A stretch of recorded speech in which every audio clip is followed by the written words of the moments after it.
Good. Thank you, Christian. And good afternoon or good evening, everybody. And buenas tardes, I guess, is the Spanish word for this. Unfortunately, I'm not really fluent in Spanish, so I will hold my presentation just in English. But as Christian told everybody, there's an interpreter in the channel where you can follow this presentation also on Spanish. I would like to introduce myself a little bit before I'm starting because I guess most of you have no idea who I am. You might hear from my accent. I'm not a natural English speaker. My accent is from Germany, and I have my whole polo career from Germany. So I played for the German Olympic team from 1997 to 2008 as a goalkeeper and participated in the Olympics in 2004 in Athens and 2008 in Beijing. Some of you might know that in 2000, Germany unfortunately didn't qualify for the Olympics. That is why we missed our Millennium Olympic Games. But anyway, so I had a long and very entertaining career as an active player. I played for my club Vaspo Hanover. Some of you might know this club because they are currently also playing in Europe in the Champions League from 1995 to 2011. So about 16 years professional water polo. And then in 2008, I ended my active international career. I still kept on playing professionally, but was manager or team manager of the German national team. So some of you might have met me also on international meetings or world championships where I represented the German national team and organized everything around the sport. Until 2015. In 2016, just to continue with my career, I resettled with my family. We moved to the United States, to California, to Huntington Beach, which is in Southern California, a little bit south of Los Angeles. And it happened to be that in 2017, I started the idea of running an academy just for water polo goalkeepers. And before this, I never had any coaching career or great coaching experience. But the demand here in the US is very high of specialized coaching, and many coaches and parents approached me if I could help them a little bit with thinking about what they can do better, how they can develop as goalkeepers. And that brought me to the idea, maybe I should make this accessible to anybody who is interested in learning about the goalkeeper craft in water polo. And so in November 2017, I started the Water Polo Academy, and I can go a little bit to the side. This is a little logo of my academy, The Perfect Goalie. And since then, so it's about 7.5 years ago, I worked with about, it's an insane number, 500 to 600 goalkeepers and helped them in their development and understanding the position. What I'm teaching is actually not necessarily what I did when I played myself as a goalkeeper, because I think there were many things that were not even smart that I did myself. In 2017, when I started the academy, I really analyzed the goalkeeper position and tried to figure out what was good, what I did, what is good, what other goalies are doing, and what does everybody has in common that is helpful for pretty much any kid, young athlete who wants to be a better goalkeeper and wants to understand the position. And that led me eventually to develop a philosophy. I call it the perfect goalie philosophy, that I am are making accessible for any goalie to understand the puzzle pieces that we have to fit together as a water polo goalie to reach a certain level, and from which on we then can decide, okay, in which direction do I develop my own individual goalkeeper style so that I can be a tick better than all the other ones. Good. So, and this is why I got invited, I think, here to present my ideas of goalkeeper logic. To make this presentation a little bit fluent, I want to allow you to ask questions also during my presentation, but I'm trying not to interrupt the presentation every minute to answer those questions. So feel free to use the chat to type in your questions, and every 20 minutes or so, I will check the chat and see if there's a question. And then at halftime, we are also doing a little break where I have a little bit more time to check if there are questions. And then I'm happy to address them either in the presentation, or if I decide it makes more sense to discuss it afterwards, we will have roughly 20 to 25 minutes after the presentation where I hopefully can address some of your questions and go a little bit more into detail. How I'm planning this this little presentation is I have a prepared slideshow that I will use, and I will share my screen. But sometimes I will switch back from the slideshow because I feel sometimes it's very helpful if I can visualize by acting here in front of the screen, how the logic of certain motions for a goalkeeper has to look like, even if I'm not in the water. So try to kind of follow when I'm switching between the presentation and my screen, and especially the parts when you see me on the screen are very interesting parts, hopefully where you can see a little bit how my body moves, how my arms and my legs are positioned, so that you can follow the logic behind it. Okay, good. Then I would say we are ready to start, and I will start to share my screen with the beginning of my little presentation. And this is our topic today, goalie logic. So what I want to do in this presentation, I don't want to teach or present this is the only way how you can play a water polo goalkeeper, because there are many aspects that you can add to the game.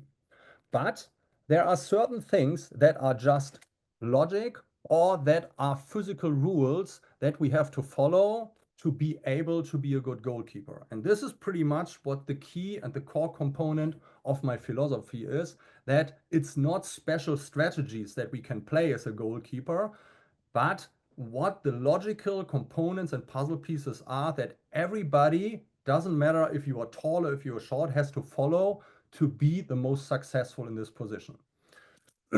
But before we are thinking about this, I think we as coaches, when we are deciding for a goalkeeper and what we want from our goalkeepers, we have to define our own expectations. What is important when we are having a goalkeeper that they are fulfilling? What abilities do they have to need to have? What are the functions that we are expecting for them? And what are probably attributes that we are expecting from them? And I want to show you a little bit in which direction I am thinking, and I guess every coach has to think when we are deciding about the perfect goalie for our team. So the first block is that we have to think about, okay, how good is my goalie in blocking the ball? So actually blocking the ball when we are in the cage. How good is my goalie in communicating, talking, organizing the defense? Then how good is my goalie in passing? Because outlet passing is also a key component for a goalie. Then it's not just about blocking, it's about stealing the ball. So trying to get the ball out of trouble when there are not perfect passes. Then the question is, how is the game intelligence? How does my goalie understand the game, follow the game, can actively make good decisions? So how is his decision making also? So all criteria, abilities that we have to figure out, what do I need exactly or expect from a goalie, and how good is my goalie with that? Then we can also describe what we are expecting from a goalie. We want our goalie to be the protector of the goal. We want him to be general of the defense, maybe. Maybe we need a goalkeeper that is not just protector of the goal, but that is a perfect quarterback, who is a motivator for my team, because this is the position that is not swimming up and down all the time, so he can have an active part in this when the goalie is a little bit relaxed when everybody is coming back from offense, for example. And the goalkeeper, because we have usually the best position with perspective of the whole game, can be the extended arm of the coach or the assistant of the coach in the water, the voice of the coach in the water as well. So that's also where we have to think, what is important for us? Which role do we want our goalkeeper to have, and which role is not so important? And then the third block, and this is really interesting, is what attributes do we want to fulfill our goalkeeper? And they are usually contradictional poles. So this means we can expect that our goalkeeper should be very active, where we could also think, no, I don't even want an active goalkeeper because a goalie should react what is happening with the ball and what is happening with the other team. So we want our goalie to be passive. So we have to define how active or how passive do we want our goalkeeper to be. Then we have to decide, do I rather want a reliable goalkeeper who is just making sure that he's not getting any goals? Or do I like a risky goalkeeper who says, I'm okay with getting a goal every once in a while if I can benefit my team with other functions, for example, more often stealing the ball, avoiding that certain passes gets played and so on. Then the question is it better to have a tall goalkeeper or is it maybe even better to have a short goalkeeper? Because in general, I think the reality is that tall goalkeepers are sometimes not as fast and organized and coordinated with their reactions, where short goalkeepers don't have this length to offer, but they are usually very quick in their reaction times and how they can adapt to certain situations. So short versus tall, what is actually the good thing? Then a static versus a mobile goalkeeper. So do I rather want my goalie more or less staying on the same spot and act from there? Or do I want them running, moving through the goal and being pretty much as quick as possible wherever I need them? Then there are some other attributes that are more the character of the goalies. Do I want to have a really nice goalkeeper who is kind of applying with with all the expectations that everybody would expect to have a very organized and nice looking game? Or is a fierce player, for example, good that is sometimes also a little bit provoking, but who not with interfering against the rules, but who you feel, oh, this is sometimes a little bit too much, but who's bringing in some emotions that are sometimes needed to get your team on fire. Same with calm versus aggressive or silent versus loud. And then the last thing is also, do I want the goalie to be proactive, which means the goalie is actually doing certain things without need to try to affect what the offense is doing. So what his opponents are doing, to a reactive goalie where I try to be always in a perfect place by theory and then try to react just to whatever the offense is doing. So do I want my goalie to influence the actions of the offense a little bit, or do I rather want the goalie just to react what is happening, and then doing his best to block the shots or steal the balls or whatever we want to do? So you see, alone the decision to see what are my expectations of a goalie are a huge variety. And we have to decide at first as a coach, what do I actually want from my goalie? And answer the question, does my goalie really fit into all of this? And I'm pretty sure if you are thinking or looking or checking inside yourself, you will see, whoa, this is really demanding for one athlete to fulfill all these things. And I'm pretty sure that maybe a few or a handful goalies in the whole world might fulfill exactly all the expectations that we might have of a goalkeeper. But many goalkeepers might only fulfill 2 or 3 of these points. And so this makes us or brings us to the decision that we have to set priorities. What is really the important part that we are expecting of a goalkeeper, and which parts are nice to have and where we would support and encourage to goalie also develop those skills, but where we would say, I'm okay if you are focusing on these 2 or 3 major parts. So this should just be a little overview for everybody to see, okay, how variable is the goalkeeper position, and that we have to be clear at first as coaches, what do we expect from our goalies? Because you have to imagine that when you have a goalie who doesn't know what you expect from him, maybe besides or except just blocking the ball, then the goalie is not confident with how he can add something more to the game. So you have to give them signs and define expectations. This is okay for you, and this is not okay for you. And then maybe discuss with the goalkeeper if he or she thinks the same or if they have different views about this. For example, perhaps to talk a little bit about my own goalie life, is I was a goalkeeper who was playing very risky. So I would start every defense, for example, 4 to 5 meters ahead of the cage, no matter what happened in offense in that moment. And the reason was that I thought when there's a counterattack, I am in a relatively good position to maybe steal the ball or avoid that there's an easy outlet pass happening. Then when the offense or the counterattack ran down, or the opponent team came down, I was slowly scooting backwards towards the goal to make it relatively unlikely that somebody would try a full court shot on me. And so this means that after every time we lost the ball in offense and we were not scoring, yes, there was the opportunity for the other team to just take the ball and shoot it immediately over and try to hit the goal. But is a team doing that in a realistic competitive game?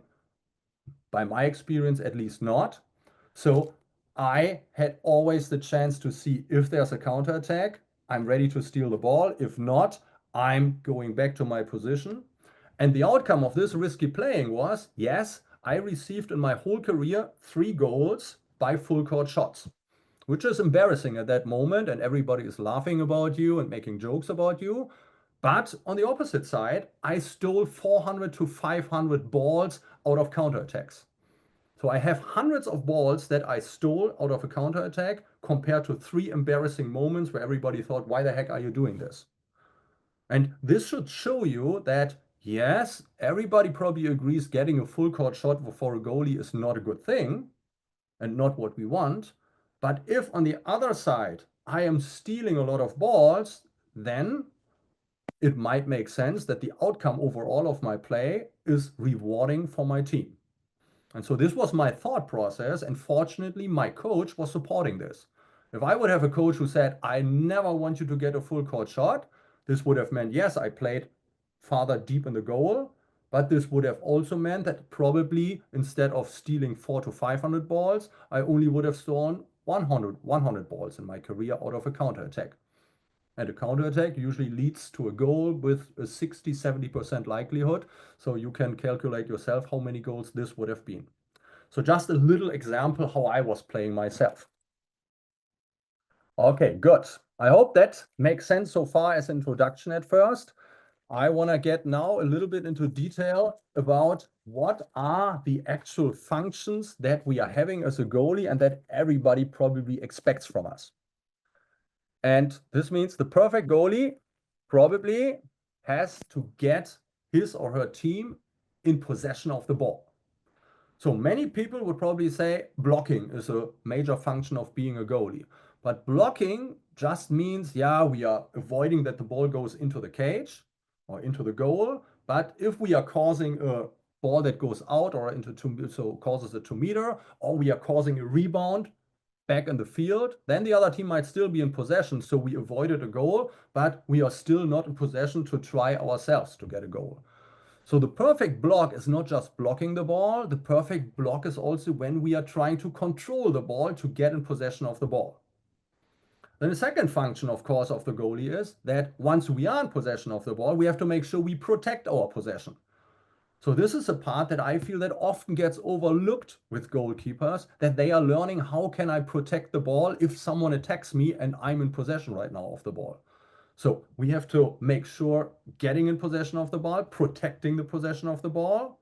And then once our team is in offense and we are safe, we are either with playing an outlet pass or with whatever we can do during our team is in offense, we have to support our team or think, how can we support our team in scoring? And so this means that often goalies think that during the time of their team being in offense is a time where they have break, they have nothing to do. I disagree with this because I think there cannot be any second in the game where you as a goalie have nothing to do. So once your team is in offense, you have to start thinking, how can I follow the game and maybe give some advice that you are seeing that you might feel your team is not seeing. And maybe you can, and this is a typical thing here in the United States, for example, that I didn't experience so much in Germany. Maybe you can count down the shot clock from 10 seconds downwards, for example. Or you can think of your positioning. How can I position myself in defense? When my team is in offense already, to expect the next defense. And there are multiple things. How can I point with my fingers to the side where the ball got played when I play an outlet pass? So there are multiple things that I can think about as a goalie to support my offense in running a counterattack, running the offense, or how I can prepare my defense. So if we are splitting these parts into defensive and offensive parts, then of course, getting our team in possession of the ball is the defensive part, and protecting the ball and supporting my offense is the offensive part. Today, in my topic goalie logic, I don't want to focus so much on the offensive part. I want to focus really on the defensive part of the goalie, because this is, I think, the specific thing that we expect from a goalkeeper coach or specific goalkeeper training. How can we work on our defensive part? The offensive part is more a part that the field player coach, with having an idea what tactics want to be played, how you want to run a counterattack, needs to coach the goalkeepers as well. So when we are talking about the defensive part, getting our team in possession of the ball, we have to think about, okay, how is that possible for me as a goalie? And there are certain ways how I can get my team in possession of the ball. The first thing is I can control the ball. So if the ball comes to me, I can try to control the ball that it stays in my possession. So usually it would mean I am blocking the ball and I just throw it in. I could catch the ball, or I could hit the ball on the water, that I stay in personal control of the ball. I think most of you have heard, and hopefully most of you agree with me, that catching the ball in water polo as a goalie is never a good thing. So I would say catching, let's forget about this. This is not a good thing, because what do I want to do if I have the ball in my hands? Someone can attack me. I don't really have the ability to recover because I have to stay over the water. So I don't really have a good position with having the ball in my hands. So controlling the ball usually is the same as smashing the ball in front of me on the water, so that it's in front of me where I can access it easily with my arm and either escape to the side if somebody attacks me, or just grab the ball up if no one is attacking me and I want to see what I'm doing with the ball. But besides controlling the ball, when I block the ball, I could also steal the ball, for example. So pass gets into the center player and I am jumping out and steal the ball out of the center player. Or in a counter attack, a pass is not perfect, I'm stealing the ball out of a counter attack. So the next chance to get in possession of the ball. The third thing, and this might not be so obvious, is I can try to avoid a shot. So with my goal positioning, for example, with my presence, how I'm intimidating or not the goalkeepers, the opposing players, I can make them think twice if they actually want to shoot, or I can avoid that they even have the courage to shoot the ball. So just with my appearance, with my positioning, I might be able to get in possession of the ball, because at one point the shot clock is over, and if the team is not shooting the ball, they are dumping the ball to the side, then we are also in possession of the ball. That's also one job that I can follow. Okay, two more points that I'm having here. Oh. Is I can make the opponents miss the goal. So you are wondering, okay, what does that mean? How can I make the opponents miss the goal? And for example, just an easy example is when I'm playing, when there's a turnover on the other side, relatively far out of the goal. I can try to make the goalie on the other side, or whoever has the ball, think, hey, try to make a full court goal. So they can try from 20, 25 meters to shoot over me and try the perfect shot to score. Because usually I would play in a position where it seems to be possible to shoot the ball in an arc over me and with a lob shot or a just high arc shot to score.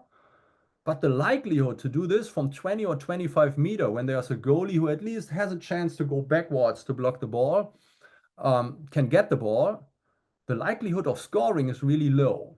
So the idea of this is I am tempting an opponent to shoot from a weak position, knowing that probably 90% of the situations or 80% of the situations he will miss the goal. So I am offering something knowing that it's very, very difficult for a shooter to succeed in this, hoping that I'm successful, the shooter's missing the goal, and this way I am I'm getting in control of the ball because I made him miss the goal. I made him try and I made him miss the goal. With one-on-goalkeeper situations, for example, in counterattacks, that is also possible that with our positioning, we can try to force the shooters to try the perfect lob or the perfect shot, hoping that they will not succeed, will shoot post and the ball goes out or will miss the cage. And this way, it's also on us that the player did not score on a very high scoring opportunity. So in the last part of getting in possession of the ball, of course, is the communication part of me as a goalie, because I am seeing everything in front of me. My job is to organize the defense. And therefore, I have to use my voice to communicate with my players. But very important is also, I have to understand what tactical system and what structure we want to play. So one thing that I often experience is that goalkeepers are not necessarily listening to this team speech, especially when the coach is telling something about offensive tactics. I think that is not very smart, because as a goalkeeper, I need to be the best in understanding all kind of game situations, because an offense that my team is running might also be an offense that another team is running, and I have to understand what is the motivation and the reason that a different team is running a certain offense. Because this way I can think about how would I think it makes sense that our defense has to react to this play, and knowing what the idea and game idea of my coach is, I can combine this, and this way I am able to make decisions and communicate with my team how they can help me the best on the goal to avoid getting shots, to make players miss the goal, or to make it easy for me to block and control the ball. So controlling the ball, stealing the ball, avoiding a shot, making the opponents miss the goal, and organizing the defense are, at least out of my perspective, the major things how we can get in possession of the ball. When we are now trying to separate or distinguish those points into points that are strategical more and points that are physical more, I would say stealing the ball and controlling the ball are the physical parts or technical parts that we are doing as a goalie, where avoiding a shot, making the opponents miss the goal, and organizing the defense are rather, are rather strategical parts. For my topic goalie logic today, I would like to focus on the technical parts. So controlling the ball pretty much is the major focus that I want to talk about today, because that eventually determines how I can prepare my technique and what technique I need to apply as a goalkeeper to not just be able to block the ball, but actually also to control the ball. Okay, and I will just take a little break with sharing my screen right now to check if there is any question or anything that has happened so far. I don't see any questions, so then I will continue with my presentation. And don't worry, so the moment you have a question, just write it down into the chat, and then as said, 15 to 20 minutes, I will try to check on this. Okay, I am sharing my screen again. Okay, so I want to dive in now in the logic of the perfect goalie philosophy. And as mentioned, I think the most important part that we have to focus on when we are talking about blocking the ball is how can we control the ball? And the first thing when we are thinking about ball control is, what exactly does it mean to control the ball? I mentioned already, could be the idea I want to catch the ball to control it, like a soccer goalie. And this is, for example, the first thing that I explain every single goalie that I work with and I start to work with. that many things between soccer and water polo are comparable. But the only thing that is not comparable is how we are actually blocking the ball with our hands, because a soccer goalie is encouraged to catch the ball. Because the rules in soccer say the moment a goalie catches the ball, he is safe. Nobody can attack him anymore or her. He can, or he or she can lie on the ground, wait for 5 seconds, nothing is happening at that moment. We cannot do this in water polo. In water polo, we are in the water, so we have to make sure to stay afloat, stay over the water. And B, in the moment we are in possession and holding the ball, everybody can attack us. So we are not safe. And even worse, if I use the ball and park on it to stay over the water, someone can just jump on top of me and cause a penalty shot. So this means holding on the ball or catching the ball is really not a helpful thing in water polo. So I can just encourage everybody to tell this, your goalies, at the first moment possible, catching the ball is not a good thing for a water polo goalie. How are we controlling the ball? We have to think about, where do we want the ball in a perfect world after the shot? And if we are thinking about this, the best thing would be, and if you are, I'm stopping to share my screen a little bit that you can see me a little bit bigger. If you are a goalkeeper and you are in this position, the best spot to have the ball after block is kind of exactly in front of you, where it's accessible for your left or your right hand.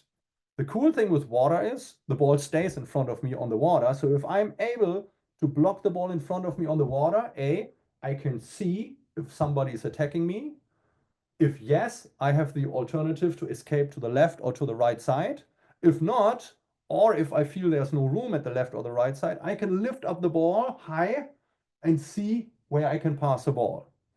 And with lifting up the ball in a strong position, this is a position water polo that makes sense because we can play a controlled pass. But holding the ball with 2 hands or being in a weak position with 1 hand is kind of the worst spot for a goalkeeper, because this often would lead to a panic pass that is often not exactly where it has to go and easy to interfere from other teams, from other players. So if we are talking about ball control, our major intention should be blocking the ball in front of us on this line, roughly on the water.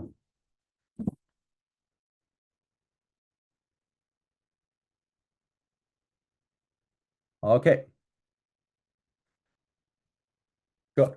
So this means when we want to control the ball and I'm building it up now from the top to the bottom, so I go to the fundament of all these. When we are thinking we need to control the ball, we have to think about, how can we do this?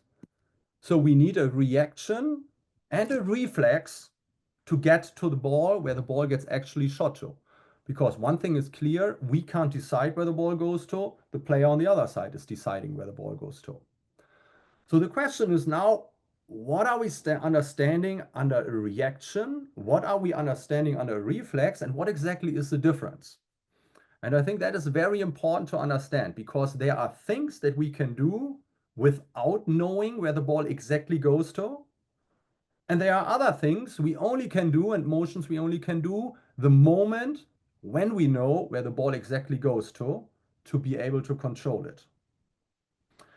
And so for a reaction, I kind of distinguish reaction and reflex. In reaction is a motion that I do consciously on purpose, where a reflex is a motion that is automatically happening in my body because I am following signals that I'm seeing and my body is automatically doing this. So this means when I am seeing that a shooter is shooting the ball, and I know within the next half second the ball will pass me in the goal. One thing that I already know is I need to get my body out of the water. Because there's one rule that I would say is always right. Your body high out of the water in the moment when the shot comes is better than your body low in the water. In water polo, of course, it's difficult to keep your body for a long time high out of the water. So this means I need a reaction that in the moment of the shot, I can shoot my body high out of the water without sacrificing that my hands can go to the ball. and that is usually a leg reaction. So I know I have to explode with my legs, usually with a breast kick, and I will go a little bit more into detail later on this, to do an automatic reflex, because my eyes see in this moment where the ball exactly is going, and my eyes will tell my hands if they have to go to the right high, to the right low, to the left high, to the left low, over my head, wherever the ball might go to. So this means the reaction is a conscious motion that I know every single time a ball is coming, I need to use my legs to shoot my body out of the water. The reflex is the command or the instruction that my eyes, through their vision, give into my body to say, I see exactly where the ball is going to. Now hand, follow my command and go to this spot or this spot, wherever the ball goes to. So we need to talk about what is a reaction, what exactly is a reflex. To be able to execute these reactions and reflexes, we are going from top to bottom, as explained. We need to understand how exactly are we ready to execute this reaction, and how are we flexible enough to react with a reflex to any spot that we have to go where the ball can go. So it's important that we create awareness that we need to be at all time in our defense in a position where we are ready to execute the action that we need to go for a block, for a steal, for whatever we have to do. And I'm stopping sharing my screen again because I want to demonstrate this to you. I do a typical example that I would recommend you to also try out with your goalkeepers. I'm taking a tennis ball like this, and usually I would say, and just imagine you are sitting in front of me right now face to face. I'm saying, okay, I will toss the tennis ball now anywhere around you. How would you position your hands to be able to catch this tennis ball? Not thinking about water polo.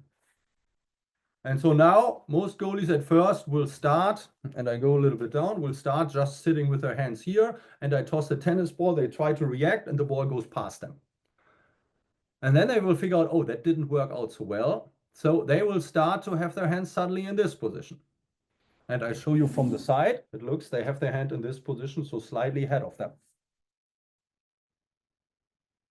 And suddenly when I toss the tennis ball, bop, bop, bop, bop, bop, bop, they are able at least to get their palm behind the ball, and often they are also able to catch the tennis ball very easily. So I analyze with them a little bit, okay, what did you change? Why was it suddenly so easy for you to catch the tennis ball where in the beginning it was impossible? And they quickly realized, oh, my preparation was different. I thought about the task that I have to do. I opened my hands because I knew if I want to catch the tennis ball, opening my hands forward definitely is needed. Why would I wait to do it until the ball is coming? And then I'm keeping my hands a little bit wider than my shoulders, because every reaction in direction of any of my fingers to catch the ball is easy. A reaction downwards in direction of my elbow to catch the ball would be super difficult. So naturally, I developed with them the concept, okay, how do you prepare yourself to catch a tennis ball, which is in theory nothing else than also blocking a water polo ball, because our arms and our hands can guarantee to block every spot that is around my head, my body, my shoulders, because my arm length defines how far I can reach with my hand in any direction. So this way, you are creating the awareness, how should you, in theory, position your hands to be able to block very flexible with your hands.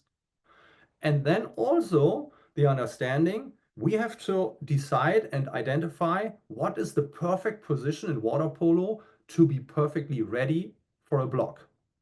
Because the more I'm prepared and the better I'm prepared, the easier it is for me to be successful with blocking the ball. So being ready and being flexible, one of the most important things.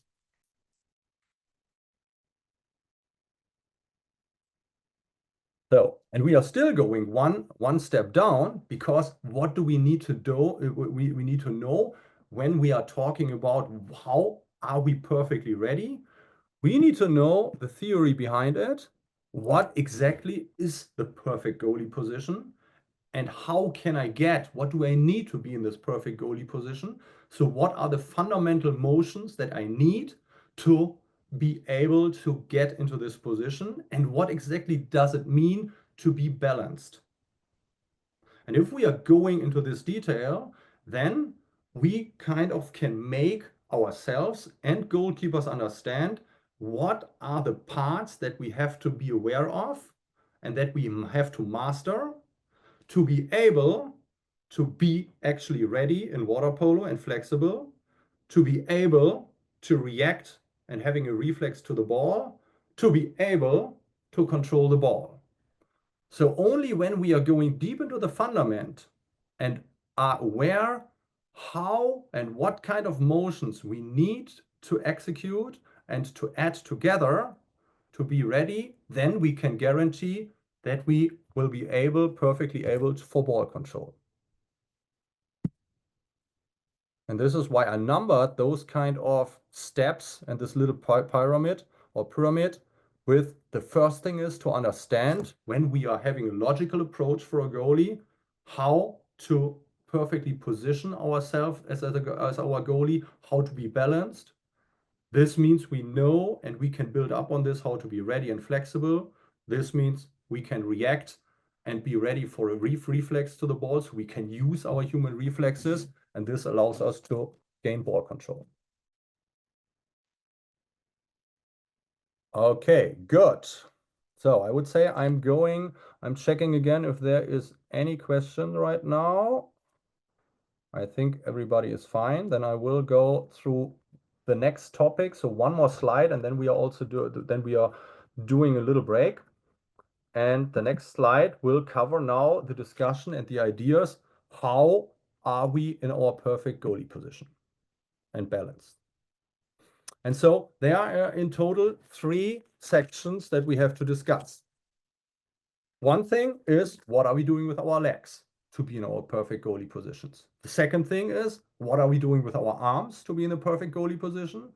And the third thing is, what are we doing with our upper body when we are in our perfect goalie positions? Because all these things are the parts of our body, arms, upper body, and legs, that are usually under the water as long as we are not in alert and we feel we have enough time to react to the ball. So I want to talk at first about our legs. So I think everybody agrees on the whole water polo world that I actually call it water treading, but here in the US and on English, I learned the term that everybody uses, egg beater. So that an efficient egg beater or water treading is the key for a perfect goalie position. And why is that? What does the perfect egg beater or the efficient egg beater provide? It provides us to be in a constantly stable position. So I often like to compare, I mentioned also, water polo goalie with a soccer goalie. Doing a reliable egg beater is nothing else as if a soccer goalie would stand with 2 legs on the grass or on any kind of bottom that they are finding. So this means anytime a soccer goalie is standing with 2 legs on the ground, we have to tread water or do egg beater.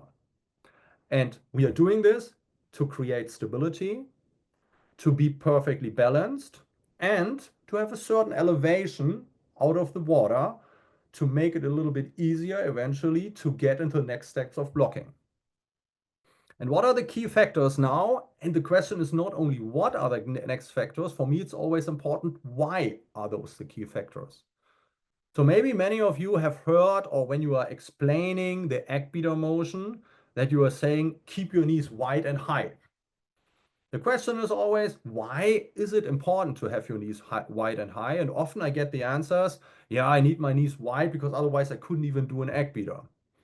But you can test it yourself, and I know even that some coaches are do not even agree with having wide knees. You can execute an egg beater motion even with tighter knees.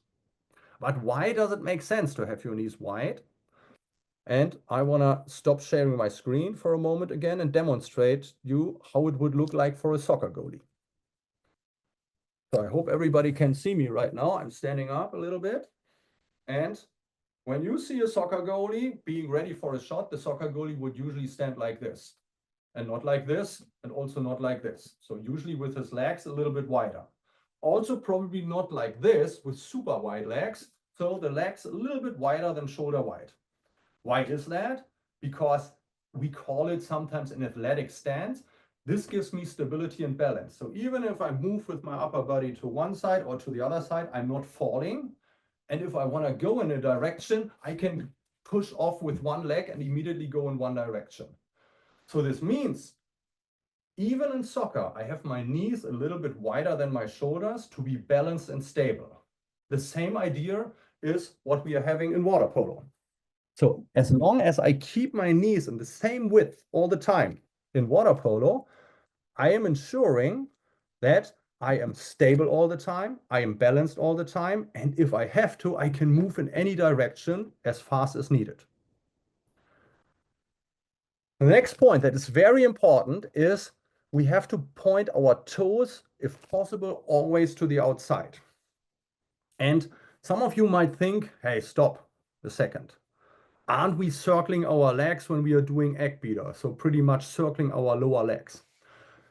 I am actually not convinced that that is the real explanation of an egg beater motion. And I learned water treading, and this is why I call it water treading, way different. So my development of our leg motion, of our water treading, comes from a breaststroke kick. And when we are doing a breaststroke kick, what are we doing to do a powerful breaststroke kick? I pull up my knees high up, I pull my toes to the outside, and then I kick with the inside of my feet as powerful as I can until I have extended legs. And then in swimming, often we are also closing our legs together to be streamlined. This is usually, I would say, probably an easy explanation of a powerful breast kick. So and this is how I learned water treading. When we are doing now this breast kick in a vertical position, so not in a horizontal position like in swimming, but in a vertical position upwards. And I would recommend if you have young goalies and who are learning this motion, let them try out to have their hands out and tell them, do a powerful breast kick with focusing to pull up your knees high, put your toes to the outside and just kick, but always keep your knees wide when your legs are extended. And then they are kicking, kicking, kicking with their hands out, and they feel they're always going up and down with easy breast kicks. And once they can do this motion, just tell them, and now do this alternating with your right leg and with your left leg, but focus that your toes are pointed to the outside. And this way they are suddenly doing a water treading motion without even thinking about any circling of their legs, but with the inside of their foot and their lower leg, kicking the water downwards. And it looks as if it's a circle when their foot goes upwards again. And what are we reaching with this motion? They are including their knees into this motion with going up and down, which is important to be powerful with this leg motion. And they are ensuring that their toes are always and their feet are always outside of their knees. And the problem that many goalies have that I experience who are just focusing on circling their legs is that their feet are too much inside of their knees and their toes are pointed to the inside. And that is, out of my perspective, at least a very weak position to get into a powerful jump eventually as a goalkeeper. So my recommendation is high wide knees are important to be balanced, high knees to be powerful when you are kicking. If you're making sure your toes are pointed to the outside, you are creating a very powerful water pressure with every kick that you are doing. And then if you're focusing that you are pulling and extending your leg so if you're fully extending your leg, but you're keeping it wide, then you are creating a good, powerful motion. But it's also very easy to get back in your starting position. I show it with my hands that this motion looks like this. And this way you have a stable position. And if you need a breast kick at one point, you just need to do this motion with two legs together. So that's my opinion a little bit on an efficient egg beater. Then let's talk about the arm support. So I think all goalies are in agreement that it makes sense to use our hands in the water as long as we don't feel we need them to block the ball or we will be too late to block the ball. So the question is, what is the function of our hands in the water that it makes sense to use them? And that is A, we want to support our elevation over the water to be in a good floating position or a good prepared position. We want to help with our balance so that we are not shaking with our shoulders while we are treading with our legs. And of course, we want to be ready and prepared for a block. So the question is, what is my perfect hand and arm position? And I want to show it here on my screen, what my opinion on a perfect arm position is. The key is I have to think, okay, what do I want to do? I want to support my body with balance. So the idea is the same as if I have wide knees. My elbows need to be a little bit wider than my shoulders, because then when I do a hand motion under the water, then I am creating balance so that I'm not shaking to the right or to the left side. The second thing is the motion that I'm doing with my hands has to be a mirrored motion. So I'm going at the same time to the inside and to the outside. And I have to try to limit it just to my hands and my forearms. So it's not that my elbows are doing this motion. My elbows are staying balanced and my hands and my forearms are doing this motion. And what you're seeing now is you are seeing that I'm lifting my thumbs a little bit to the inside and I'm lifting my pinkies, my little fingers a little bit to the outside while I'm doing this motion. What is the effect of this motion? It's a little bit like the effect if you spread butter on bread. So if you lift up the knife when you spread butter on bread, you're applying water constantly downwards on the piece of bread. And that is what we want to do with the water. You're applying butter on the bread. So this is what we want to do with the water. Imagine we are slightly under the surface of the water, a little bit like this. And now we constantly want to apply pressure diagonal downwards so that this supports our position and our elevation that we want to create. So we are spreading butter on bread, or we officially call this motion sculling, with slightly lifting our thumbs and our pinkies when we are going to the inside and to the outside. And imagine you're doing this slightly under the surface. Why slightly under the surface? Because we want to be efficient with our motion that we are doing, but we also want to be fast when we need our hands out of the water. And so there's a little trick that you can follow to be not too deep under the water with your hands. And I want to show it to you now with my screen. So I'm doing my arm support motion now under the water, and the bottom of my screen is the water line. So you're not seeing my hands right now. And if I feel my hands might be too deep, I am angling up my hands like this, and you see my thumbs are pointing out of the water. So I'm doing this, and in the moment you see your thumbs are pointing out of the water, this tells you your hands are slightly under the surface, because you can't see them right now, but you see they are close enough to the surface that you can see my thumbs. I call this the thumb check, and that helps you, or helps goalies to figure out how can I keep them under the water without having them too deep under the water.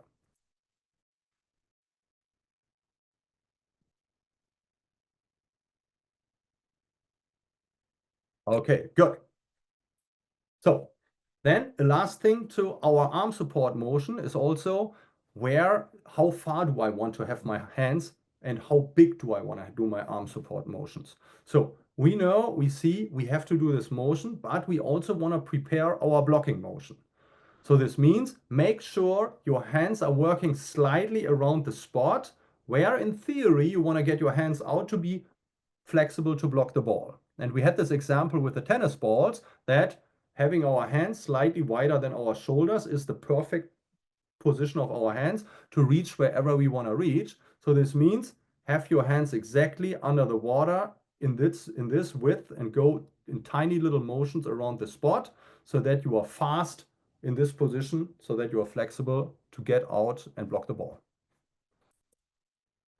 Okay, lastly, and then we are already at the break, is our ideal body position. And we have to discuss it first. Okay, why is it important how we are holding our upper body? So depending how we are holding our upper body, it affects our balance in terms of forward or backwards. It affects how efficient our legs or the energy that we are creating with our legs can be transformed in our body. And of course, it also kind of prepares us for the block.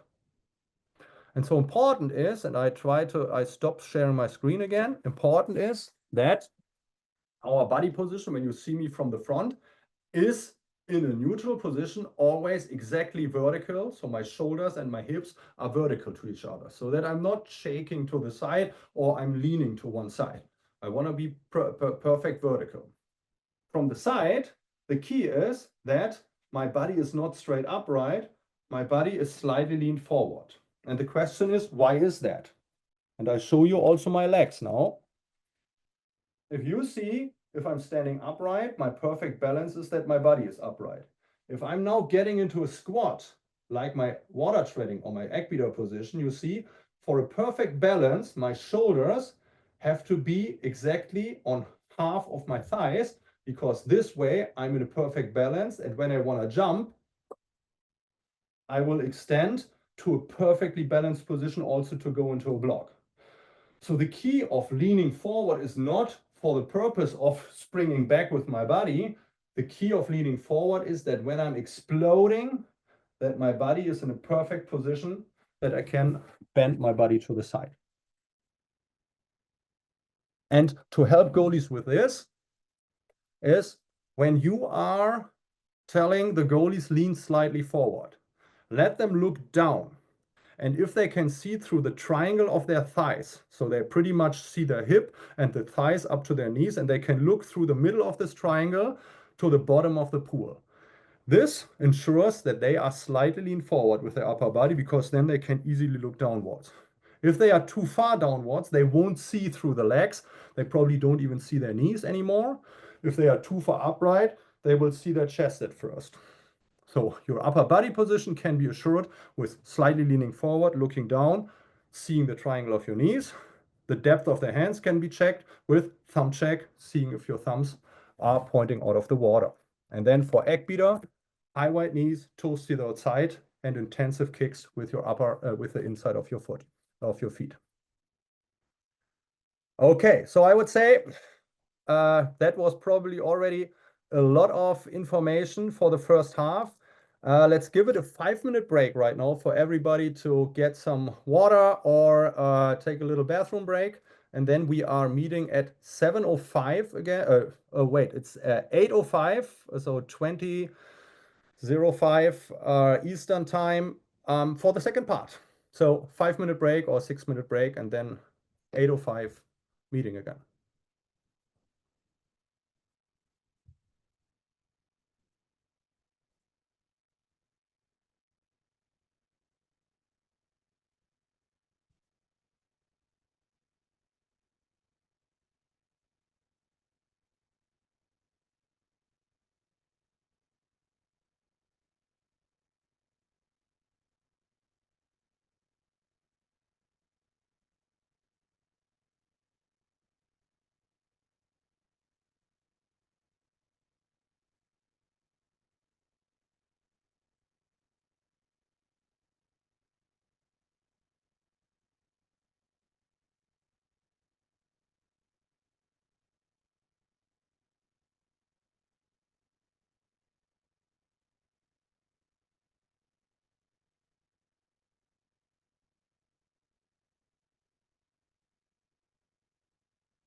Okay, it's 8:04 or 8:05 right now. I give it another 30 seconds and then we are picking it up again.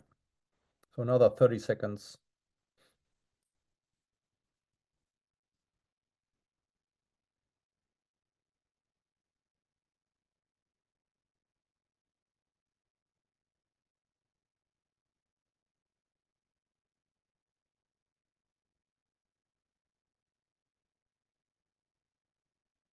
Okay, everybody. Well, welcome back to the second part of my little presentation about goalie logic.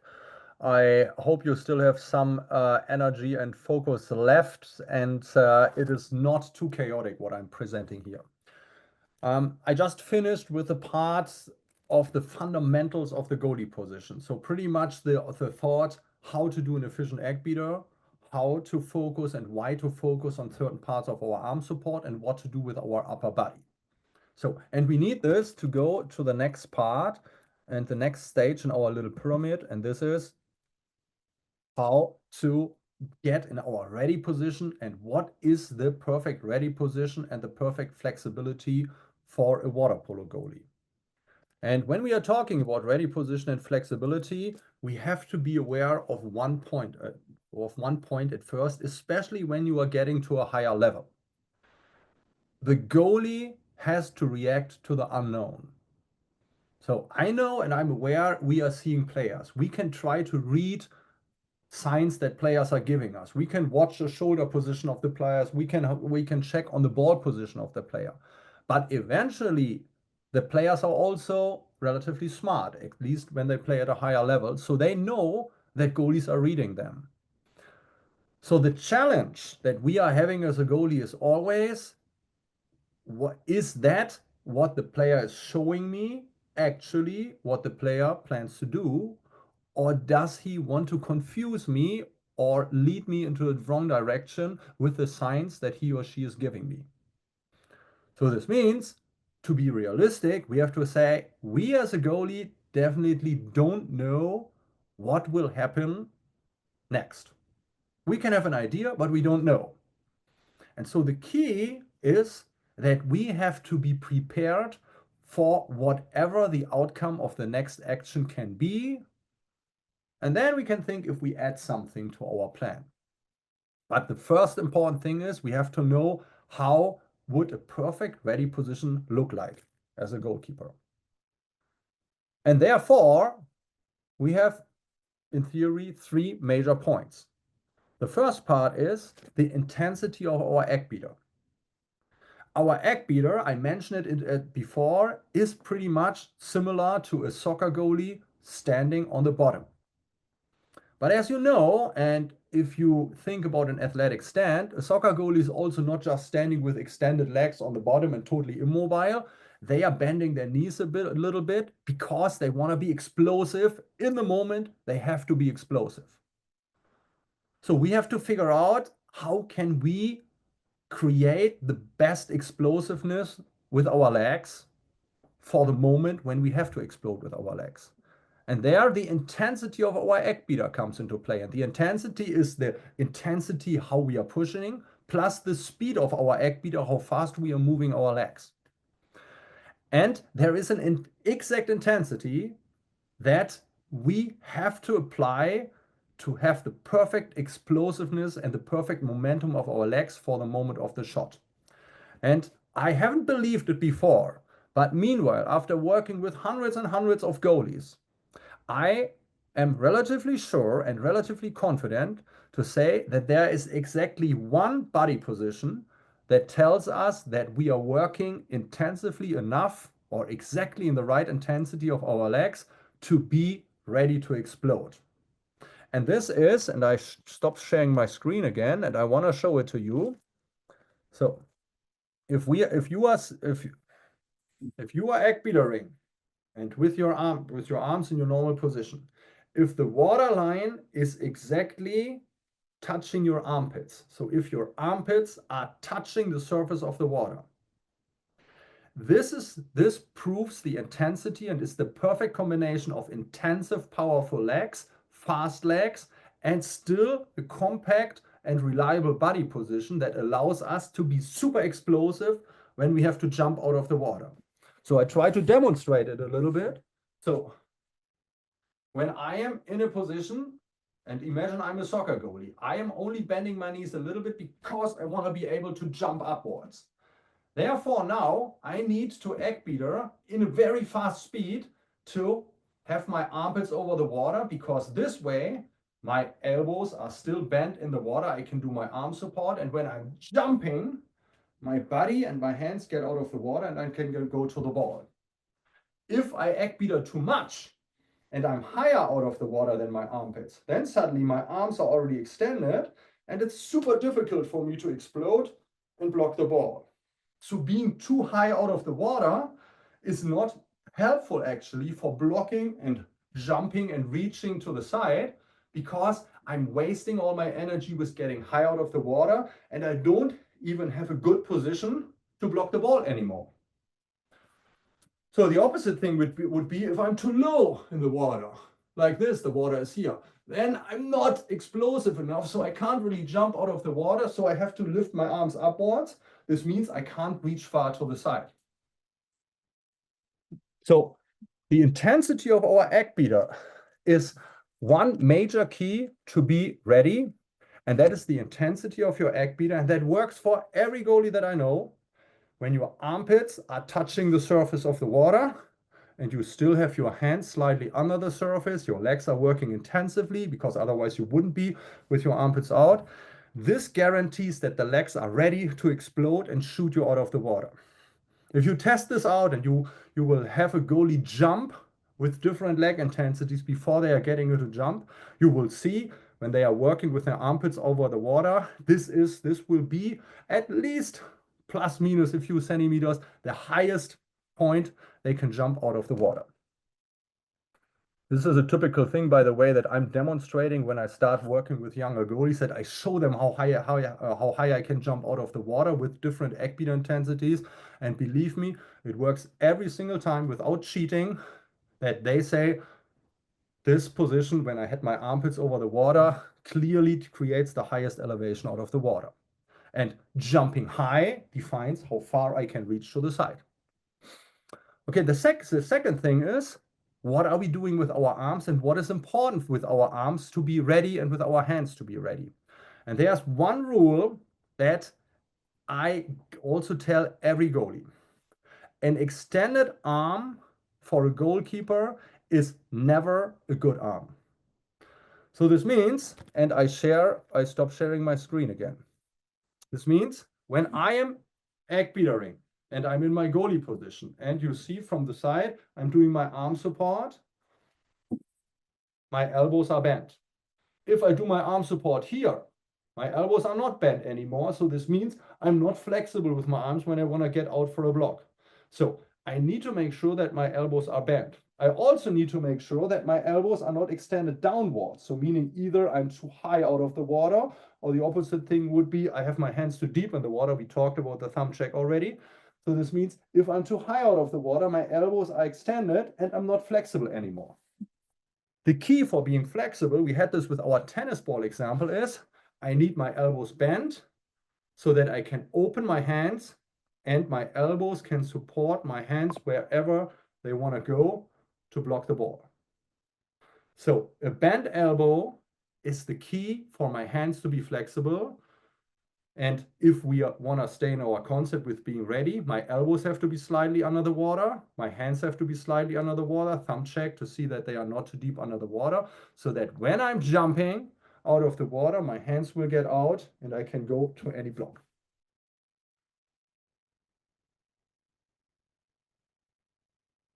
And then the last thing, and we talked about this a little bit with the fundamentals before already, is a strong and stable body position. So shaky body always changes the position from where I can block. And we never want to give players the opportunity to find a vulnerable moment where we are lean to one side or to the other side. We have to show players whatever they want to do, we can react to what they want to do and we can go from there.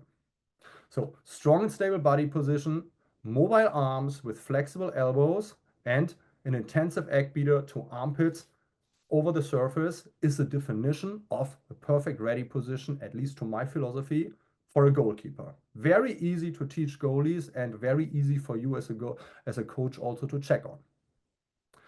So important, you see it a little bit down there, is also that we are not seeing ups and downs. So what I often see with goalkeepers is that they are going relatively easy when they have the feeling, probably nothing is happening.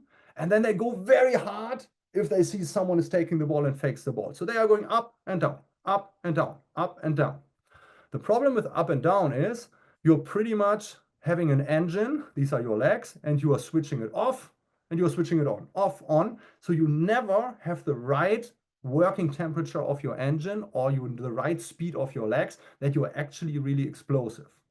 And that is what we need. We need to guarantee that our legs are explosive when we need to explode. And see the sentence on the top. We react to the unknown. So we never know when the moment is that we have to react. So we need to have our legs working all the time, the same intensity during the whole defense, so that when it's needed to jump out for a steal, to jump up for a block, that our legs can explode in this moment. So I hope that makes sense to everybody. Now you see on the bottom here, there's a variation of our ready position. And this is the ready position with hands out. And I want to share this again with you with showing me on the bigger screen.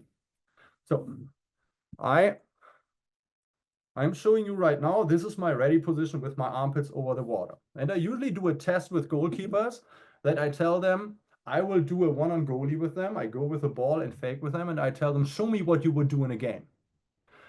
And what goalies usually would do, most goalies would say, I'm getting high out of the water. They try to do this. They try to stay over the water. Then they get a little bit shaky. Probably they are slowly sinking downwards, or they are going up. They are trying to block with one hand. So there are different variations. Then I am saying, okay, let's switch roles. Now you fake on me, and out of your perspective right now as a field player, tell me what is probably the most difficult position of the goalie to score on. And then I am simulating them at first and show them this is what you did. Then I show them a goalie that plays with both hands far out. Then I show them a goalie with playing with his hands out like this, armpits over the water. And then I show them a goalie getting high out of the water with keeping his hands in the water. And guess what? Every single goalie that I have done this with said this position is the most difficult position to score on. And the question is then that I'm asking why. And they are saying, because I see that you are not investing all your leg strength, so you are still available to explode with your legs because you're ready and you have your hands in a perfect position that I don't know where to score, or at least where to be sure that I can score. And that is what we want as a goalie, that the player starts thinking, I don't know where my safe goal is. I don't know how far the goalie can reach. I don't know how high the goalie can still jump out of the water. And even if I fake 10 times, the goalie is not falling. The goalie is just holding this position and might even react a little bit, follow with the hands on the fakes. So what did we do? We were in our ready position.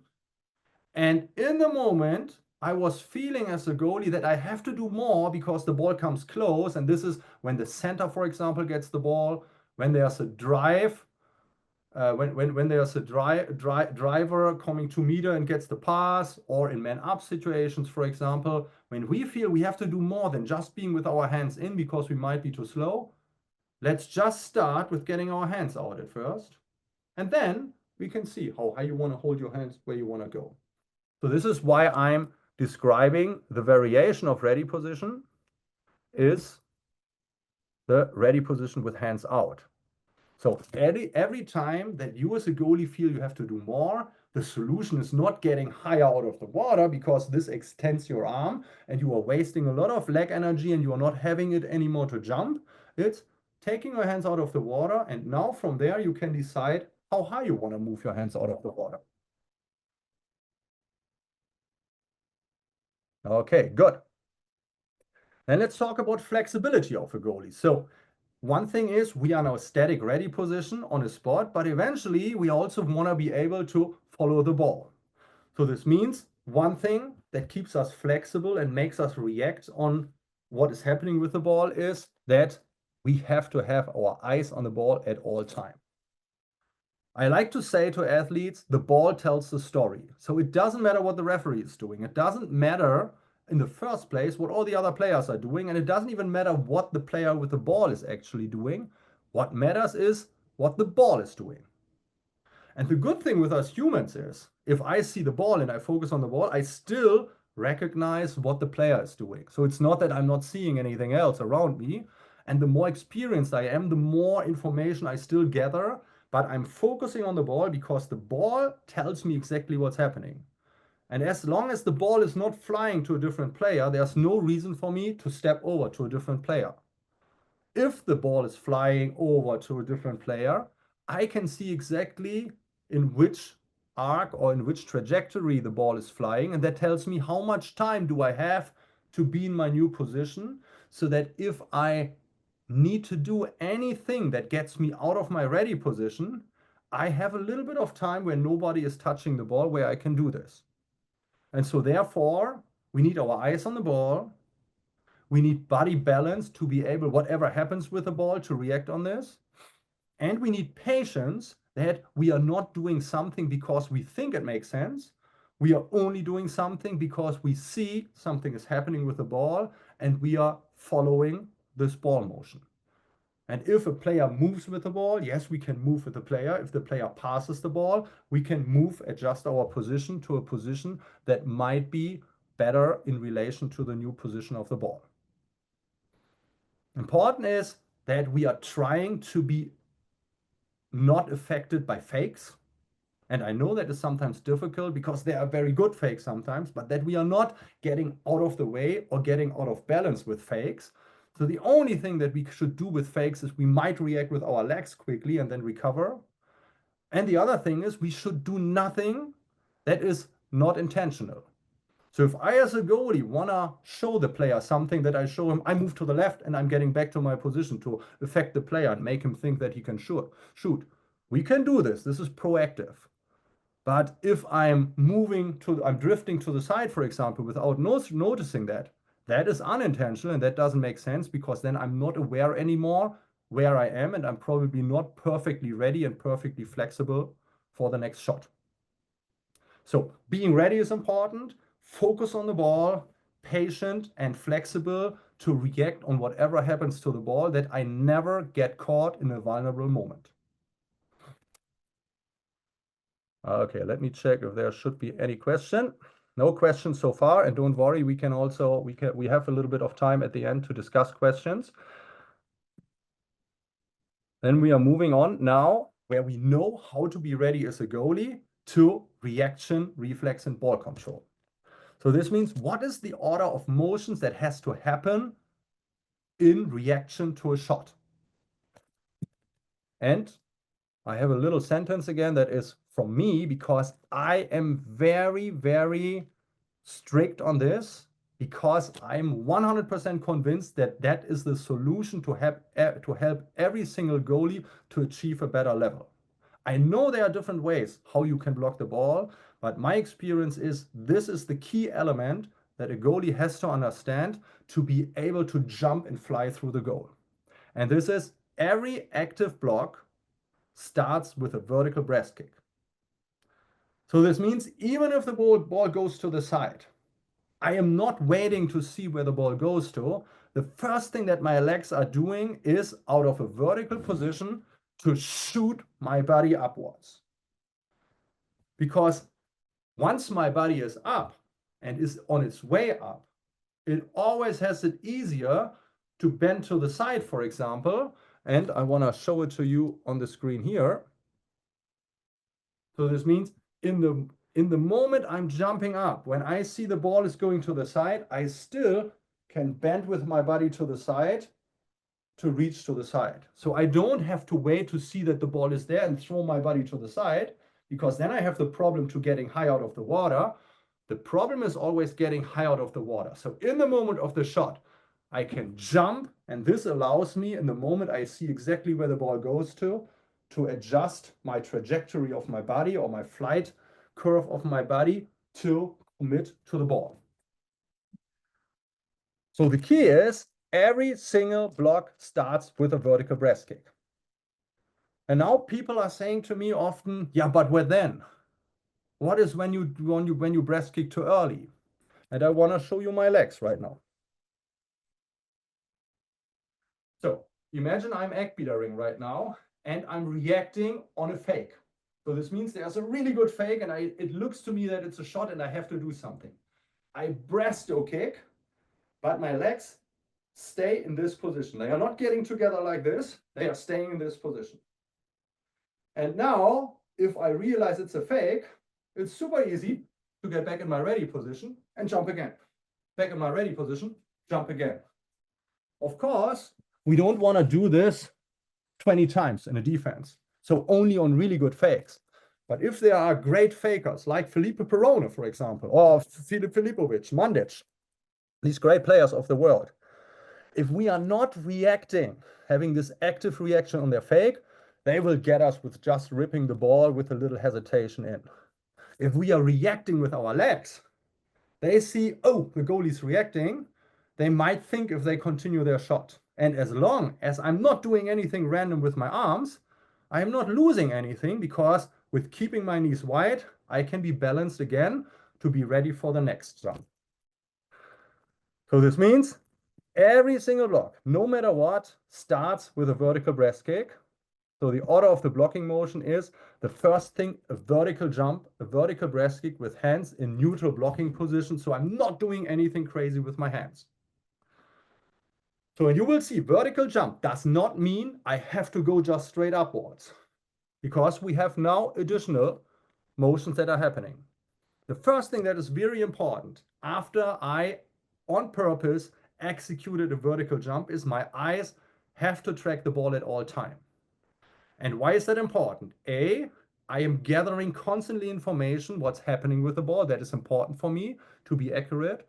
And the second thing is, if the ball goes to my right side and my eyes turn to the right side to follow the ball, this tells the rest of my body something is happening on the right side. And our human body is pretty smart.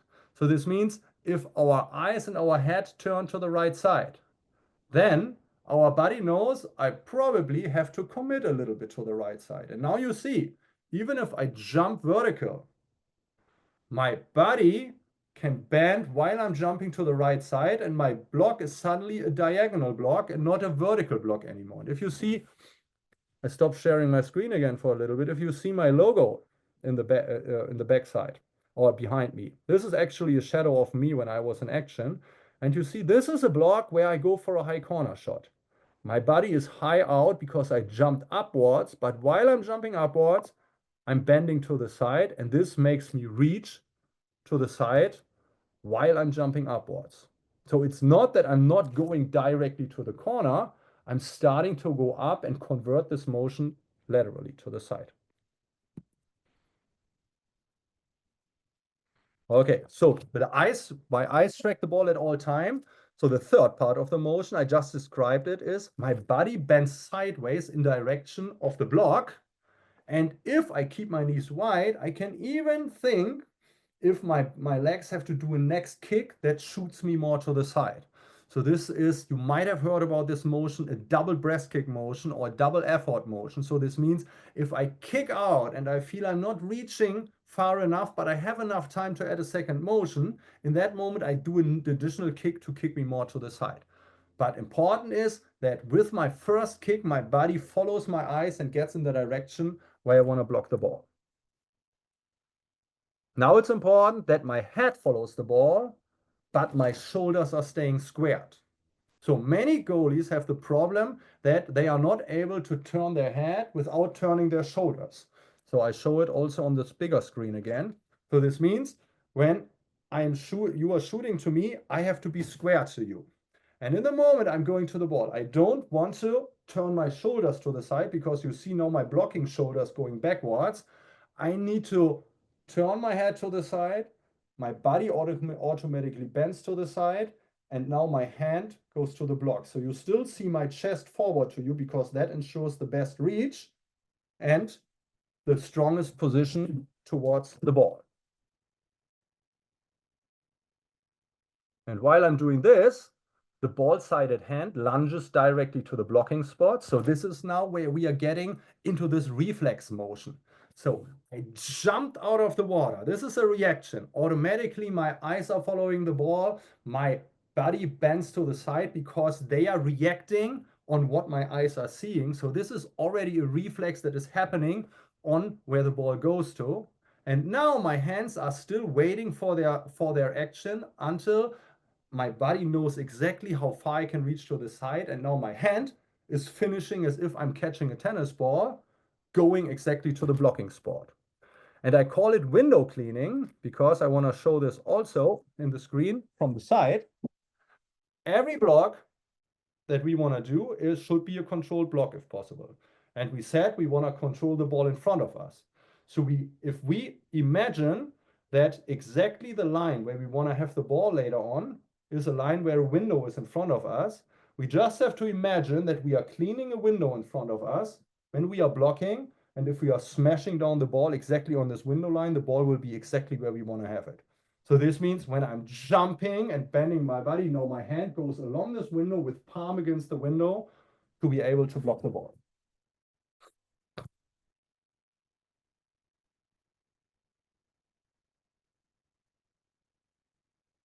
So point 6 of these motions is now, I would describe it as an alternative motion or a nice to have motion. Many coaches I hear are kind of making it about pushing off with your offhand if you want to go to the side. I would say, let's not make it about this pushing offhand. This pushing offhand is a motion that makes sense if we have to reach far, but it's a nice to have motion. So important is what I'm doing with my legs, my body, and my blocking hand. And if I'm now experienced enough and technical enough that this hand is ready to do a different motion than my blocking motion than my blocking hand towards the ball, then of course it makes sense that I'm now pushing with my hand to reach a little bit farther or have a little bit more stability in my blocking motion.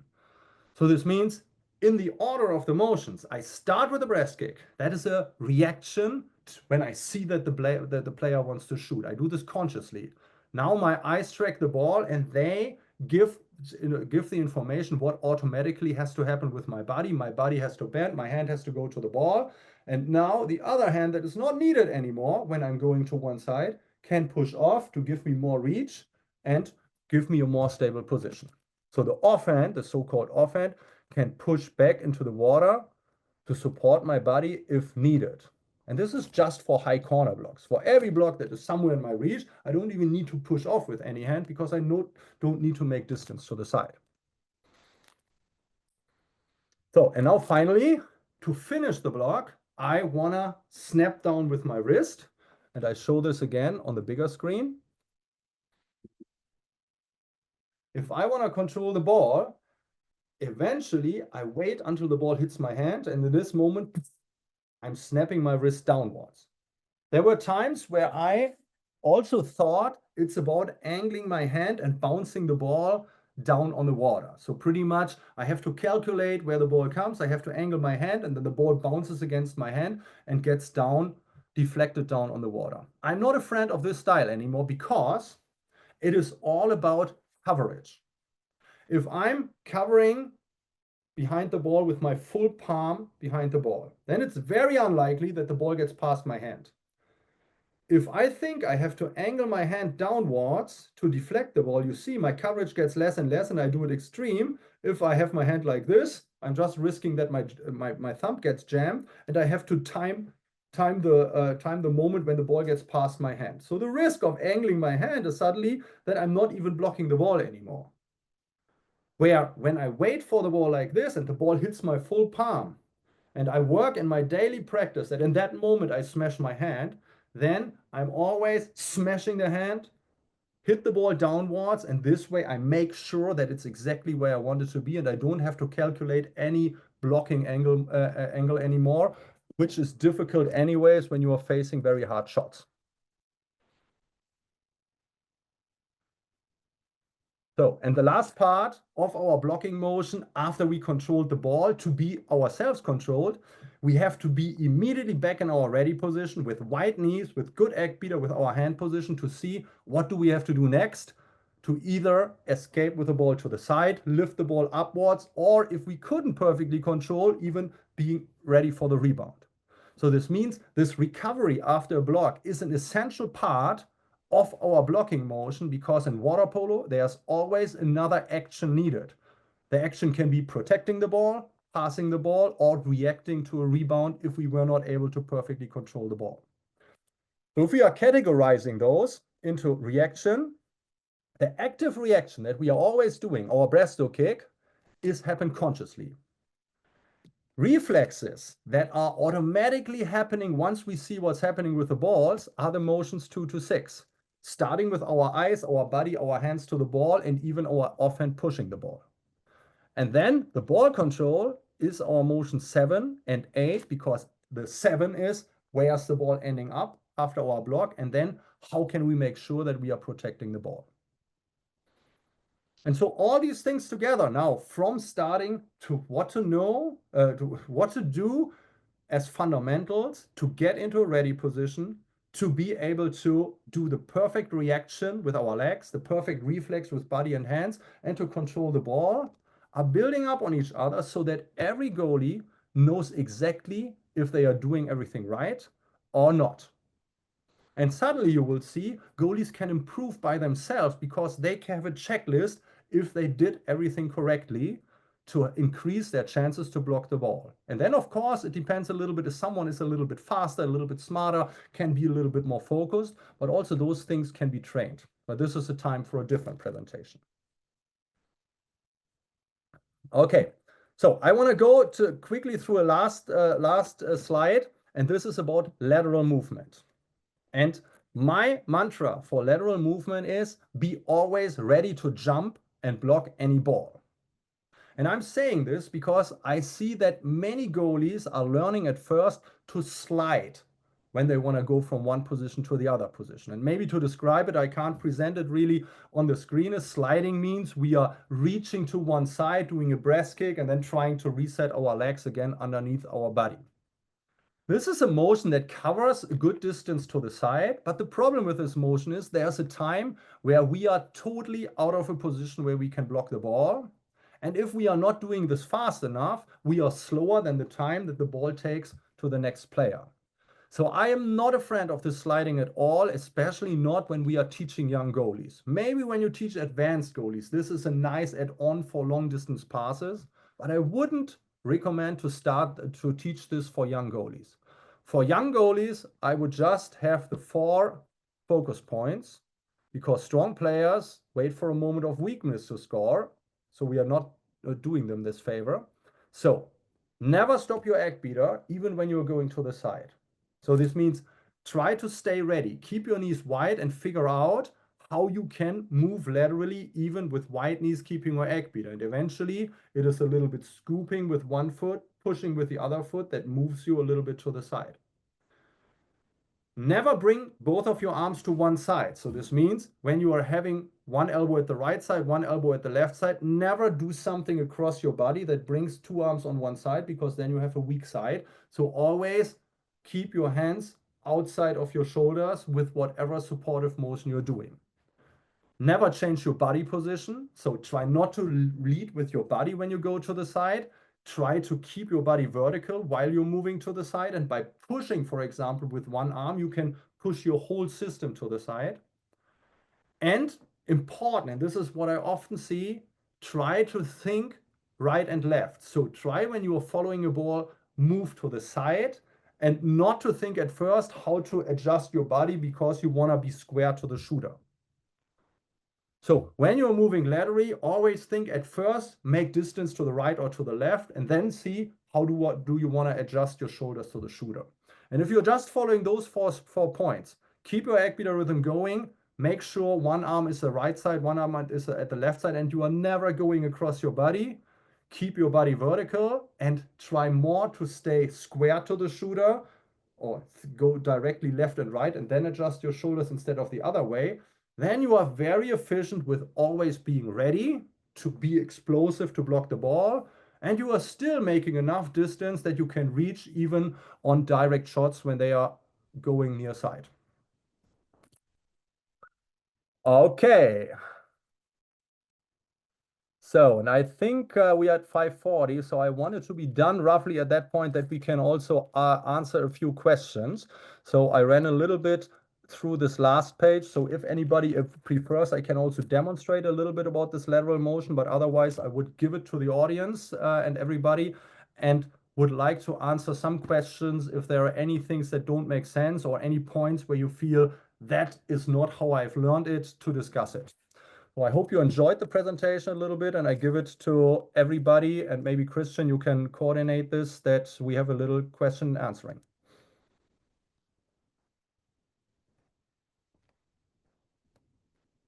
Yes, so here and happy to help with Q&A. So it might be easier if you just read it. We have a question in the I question have one. I have box. one question from Dailana Vargas, right? Yes. So the question is, something that happens to me when I block the shot is that the ball doesn't stay in front of me. Instead, even though I block it with my arm, it continues its way and goes straight. I think it might be positioning my arm incorrectly. I tend to extend it all. So, Dailana, thanks for this question. And I think so there are a couple of things. So you pretty much already answered that question, and I mentioned that. So extending your arm is in 90%, so in 9 out of 10 cases, not a good thing for a goalie, because that tells me that you are not reacting with your reflex to the ball, because then usually you would be somehow with a bent elbow and try to go with your hand to the ball. If you are immediately extending your arm, and often I see it with a lot of goalies, it's not just one arm that is reacting. So often when the ball goes, let's say, to the left side, the right arm also reacts. So you are seeing, why would you react with this arm if the ball goes to the other side? And this tells you you were not patient enough with your hands to react to the ball. So you were too early with your hands, and that avoided ball control. And I know this sometimes sounds a little bit opposite that what you expect. And I know many coaches are giving that feedback, that they are telling their coaches, their goalies, you are too slow with your reaction. But actually what is happening is they are too early with their reaction. They are reacting before the shot happens. They are reacting with their arms, and now the ball goes somewhere different. And now they have to try to correct their reaction. And that is the reason why it looks weird and why they are looking slow.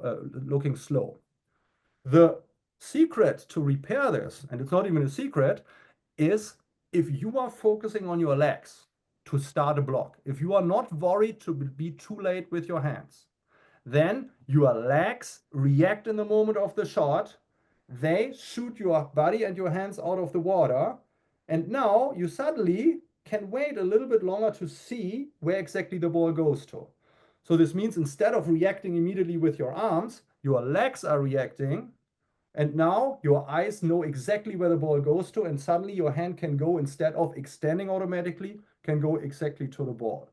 So this breast kick that we are doing is not just to get our body out, it also gives us some time to react exactly to the ball and be accurate. I hope that answers your questions, Dailana. Otherwise, let us know in the Q&A. Awesome. Thank you. There's another question. Okay, then I see on the lateral movement, when I tread across the goal, I feel I am too slow. How do I increase my speed and stay balanced? So this is one thing, and I see Jorge Roldan also has a question. So on Spanish, so maybe somebody can already try to translate it in a little bit for me. I'm on it while you answer the first one. Yeah, that's fine. Okay, so with this lateral motion, I try to show it also here on my screen. So this is pretty much my leg position. And when I'm treading, so I'm doing my egg beater like this. When I'm going to the side, two things are happening, and these are usually happening automatically, and you can check it. If I go to that side, this leg here suddenly starts to scoop a little bit water inside with every kick, and this leg starts to kick a little bit water. So I'm pretty much scooping, kicking, scooping, kicking. It's a little bit difficult to show it out of the water. While I'm doing this, my hands are still doing the mirrored motion, but this hand is pushing, and now this hand angles up and pulls water. I push, pull, push, pull. So this way, I'm relatively efficient with going to the side in the goal. Now, when there's a longer pass, the ball travels a little bit longer. So this means this push can be way more extreme. And so usually it would look like you push while you Eckbeater, the other arm does a mirrored motion and then can pull a lot of water. And this brings you further to the side. This is one aspect. And the second aspect is, and that is the key of this whole idea, if you push and you follow to the ball, and now you see somebody is shooting, you might not be in a good position, but you can jump to go to the ball. And so the key of this motion is that you have a decent speed of covering lateral distance in the goal, but if a direct shot is happening, your legs are ready to jump, and that makes a lot of distance to block balls that are going into the other side, to the other side. And one thing is that we have to be aware as a goalie that we can't block the whole cage. So this means if there's a ball on the left side, so here in the US at man down, we would say on the number 6 side. In Europe, we would call it the 1 side. So let's say the left-hander side. And I have to go all the way over to the right-hander side. I won't make it to follow the pass and block the perfect shot, but I can force the player with my motion and being ready to block to try the perfect shot to at least score. And then we are back to our beginning where we as a goalie at least can make sure that the player might miss the goal because they have to try to shoot accurately. When I'm not in a ready position, not ready to jump, then often players just see if they find the right moment, they can shoot anywhere because we don't have the chance to score. I hope that helps to answer that question a little bit. So, okay. Thank you. And I do have a translation of the question for you. So, and Jorge is saying that in his region, when they don't have someone who's kind of a natural goalie, they often put someone in the goalie position who swims the least. And some kids kind of gravitate towards it and they volunteer themselves because they want to avoid swimming. How would you work to motivate these kids to lose their fear of swimming and actively engage with the goalie position rather than kind of a safe option? Yeah. Okay, good. So with this thing is I hear it often that goalies who love the goalie position, when I ask them what is the reason that you are a goalie, they said, actually, I don't like swimming. So I think it's not a bad thing to pick someone who does not really like swimming or is not really great in swimming to try out to be the goalie, because that's often the only chance how they can be successful and be part of a water polo team. Otherwise, they would probably never get minutes or get a good role as a field player. So that is one thing. I think it's not a negative thing to have a not so good swimmer in the goal. The second thing is we have to create awareness to those players. Being in the goal does not mean we are not doing anything. Water polo is a very intensive job. So everybody who plays water polo, being a goalie or being a field player, has to understand, and we have to be honest to them, this is a very athletic sport. You have to work all the time because we have to stay over the water, and as a goalie in defense, and this is when you see this concept of ready position, it's a high intensity for 30, 40 seconds. So definitely I would say laziness is not a good argument for being a goalie. You might not like swimming, but you have to do more Eckbeater. So that's important. Okay, so now how to motivate goalies.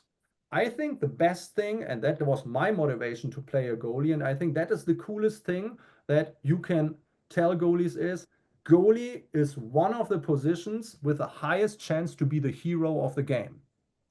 So if you want to be the hero of the game, goalie is a fantastic position because when you are blocking balls, A, it's a great feeling, B, people love you. Your team loves you, and if you are saving your team from not losing because you are blocking the crucial ball, then that is goalie is the position of it. So try to kind of motivate them with the benefits of being a goalie. So A, you be the hero of the goal of the game, and second, you are usually the leader of the game, at least of the defense, because this is the position where you see everything. So you are the one who needs to organize and orchestrate the whole team to help you to be successful, because then the team is successful. So A, you are the leader of the team, and B, you can have high potential to be the hero of the team. So this is, I would say, would arguments, especially for little kids, to like and try out the goalie position. And now the third thing, and that is important, how can we keep kids motivated to be goalies? I think the worst thing that can happen is that you are, without giving goalies any instruction, put them in the goal and say, okay, just block balls. And then the players try their best to score. We need to motivate goalies by giving them also in certain times shots that they must block pretty much. So we have to tell players, okay, now you have to do certain shots in the halo, so in reach of the goalie, for example, so that the goalie can pretty much block every shot. And we have the task for the goalie. Your job is not just to block the ball, your job is to control the ball. Because this way, the players are learning to shoot accurately, but in reach of the goalie, so they might not score, but they still can have certain targets where they have to shoot. And the goalie can work actually on his blocking technique, which is fun and which is motivating. So there must be parts in practice that are made for goalies where it's not about scoring for the players, where it's about blocking for the goalies. So I think these three sections are not swimming is okay, but creating awareness that it's a high intensive job. B, being the hero and being the leader is a great position. And C, include parts in practice where the goalie will block balls, because that is why you like to be a goalie. Awesome. Thank you for that really detailed response. I think there's a lot of really good nuggets of information there. We do have another question Yeah, on how I can. these rule changes might impact the position, training, and approach wise. Yeah.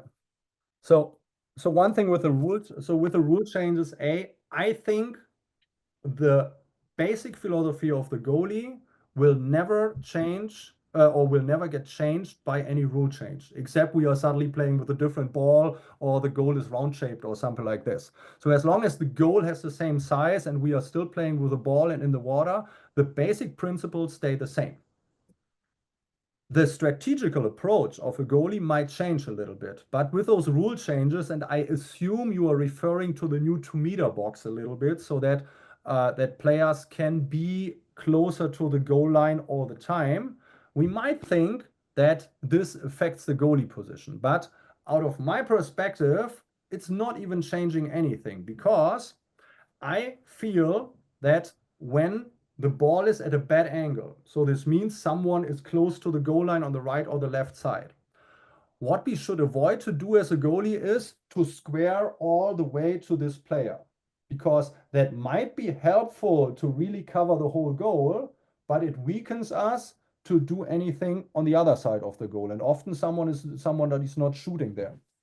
Meaning, when I'm squared to the middle, and now the ball goes to the side, and I'm moving to the side, but I'm just turning my shoulders a little bit. Now my hand can still block near side at the post, so I can show the player, don't even try to score there. But when the pass goes over to the other side, I have it way easier to go to the other side. And this was pretty much the same style that I would have played when there was a 2-meter line. So because it doesn't really matter to me if someone is at 3 meter, at 2 meter, at 1 meter, or at 0 meter, I would play in this position and say, okay, I'm probably covered near side. So if you want to try to shoot, I will be here and block the ball. If you're not trying to shoot, I have it easy to go to the other side. So I would say for me as a goalie, for my strategical play, it doesn't change as long as I'm not playing so square to the side. The only disadvantage that is happening is that now the risk that all the players are coming closer to the goal line in front of me forces me to be myself exactly on the goal line. That is, of course, higher, because if the ball goes down to the ground line and all the players are following, then I have no space where I can move my position. So I'm kind of forced to be deep in the goal. But this is just something that we had also in earlier times at man downs, not down positions when someone moved with the ball into the 2 meter line. So I feel don't think you have to change something as a goalie. Just try to act smart as a goalie and don't overcommit. Then you are all good. Awesome. Thank you. We don't have any more questions in the question and answer box, but we'll give people another minute or so to put any last questions. We probably have time for one more. So if you have a question, please put it in now. Otherwise, put it in the next minute or so, please. Or raise your hand if you're typing so we know you're trying to get one in.